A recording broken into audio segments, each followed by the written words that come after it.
Le groupe Safran accueille chaque année entre 2500 et 3500 apprentis.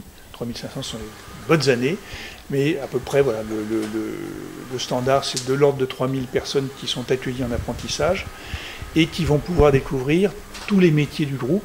Ils sont nombreux, alors nous on les a regroupés autour de 37 grands métiers, mais qui vont des métiers d'ingénieur, des métiers de conception, des métiers de production, tous les métiers, des fonctions support aussi. Tous les métiers sont concernés par l'apprentissage et donc nous pouvons accueillir dans la totalité des métiers et des compétences dont nous avons besoin. Alors, en matière de formation générale, formation d'origine, en règle générale, nous prenons des gens à partir du niveau bac. Pourquoi? Safran est un groupe de haute technologie, mais de très haute technologie, donc il y a un minimum, d'un socle minimum de connaissances, de compétences à avoir. Ceci dit, nous prenons des gens en dessous du bac aussi.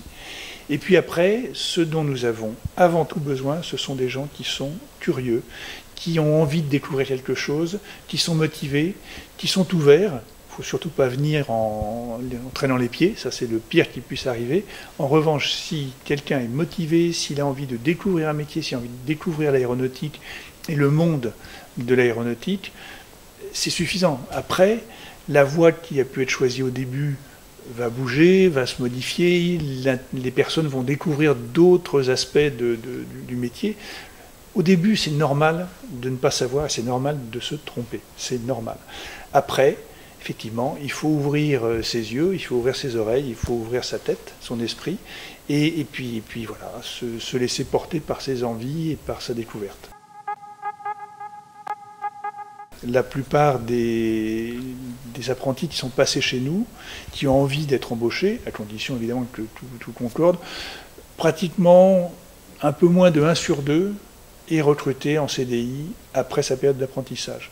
C'est une proportion qui va sans doute augmenter parce que je pense, et nous pensons tous que c'est la meilleure voie d'accès à l'entreprise et à la formation. Donc il est probable que dans le futur, cette proportion augmente encore. Après, il y a des gens qui veulent faire d'autres choses, qui veulent poursuivre des études, qui veulent se former autrement, pas nécessairement en apprentissage, et donc ceux-là, on ne peut pas les retenir de force, mais il y a une grande proportion de ceux qui ont découvert Safran, découvert l'entreprise au travers de l'apprentissage, qui resteront plus tard dans l'entreprise.